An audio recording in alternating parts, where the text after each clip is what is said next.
तुम्हारे ऊपर आरोप है कि तुमने नेताजी को चौक पर चांटा मारा है। जिसे हम लोग चौक कहते हैं वो शहीद भगत सिंह का स्मारक स्थल है। जज साहब, वो तो मैंने अपने समर्थकों को कानून हाथ में लेने से रोक लिया, वरना आज ये इस कटघरे में खड़े होने लायक नहीं रहता। जज साहब, खड़े होने लायक तो ये भी नहीं है उस जगह पर हर महीने किसी न किसी बात पर धरना प्रदर्शन करने के लिए वहां खड़े हो ही जाते हैं। तुम्हें अंदाजा है कि तुम एक सम्मानित नेता के बारे में इन शब्दों का प्रयोग कर रहे हो। कल जब इनके आदमियों ने शहीद स्मारक स्थल पर जाम लगा रखा था तो मैं एक बूढ़े रिटायर्ड फौजी को अपने ऑटो में अस्पताल ले जा रहा था। वो बीमार थे, दर्द में थे। मैंने इनके आदमियों से लाख गुजारिश करी जज साहब कि हमें अस्पताल जाने का रास्ता दे दें, पर ये नहीं माने। ऑटो में बैठे हुए वो फौजी भी यही सोच रहे थे कि क्या उन्होंने अपनी जवानी देश के लिए इसलिए निछावर कर दी कि आज अपने देश में उनको अस्पताल जाने तक का रास्ता भी नहीं है। मुझे कोई दिक्कत नहीं है जज साहब, ये हड़ताल करें, धरने करें, जो करना है वो करें, पर शहीदों के स्मारकों के सामने ना करें। सरदार भगत सिंह ने गोरी सरकार के कान खोलने के लिए असेंबली में धमाका किया था, पर इनके लाउडस्पीकर के शोर में आज हमारी जनता सिर्फ बहरी नहीं, अंधी भी हो गई है। इसीलिए उसे दिखाई नहीं दे रहा है कि आज़ादी के इतने साल बाद भी हम अपनी बुनियादी ज़रूरतों के लिए लड़ रहे हैं।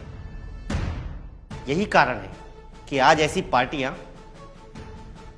हमें ऐसे लालच देकर चुनाव जीतती हैं कि ये फ्री दे देंगे, वो फ्री दे देंगे। जज साहब, ये शिक्षा फ्री नहीं देते क्योंकि इन्हें पता है कि अगर एक गरीब का बच्चा शिक्षित हो गया तो वो इनसे सवाल पूछेगा। ये चिकित्सा फ्री नहीं देते क्योंकि ये हमें स्वस्थ रखना नहीं चाहते, क्योंकि स्वस्थ मस्तिष्क में स्वस्थ विचार आते हैं।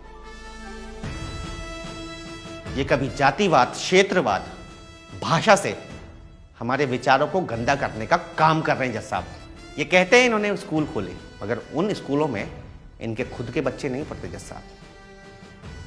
ये कहते हैं उन्होंने गरीबों के लिए अस्पताल खोले, लेकिन जब इनकी तबीयत खराब होती है तो ये वर्ल्ड क्लास अस्पतालों में जाते हैं, विदेशों में जाते हैं जज साहब।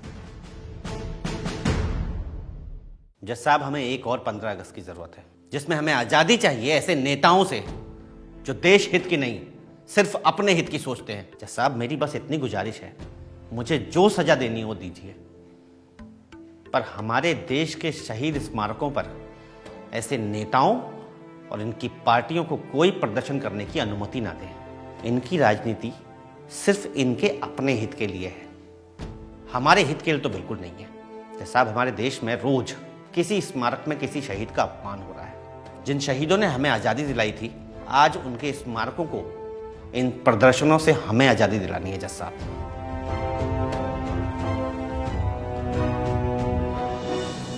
तुम्हारा नाम भी तो भगत सिंह है जज साहब, पढ़ा लिखा हूं, पर कभी आरक्षण के चलते और कभी रिश्वतखोरी की वजह से नौकरी नहीं लग पाई। स्कूल में 15 अगस्त के फंक्शन में भगत सिंह का रोल किया करता था, पर उनके जैसा थोड़ा सा जज्बा अब अपने अंदर लाने की कोशिश कर रहा हूं।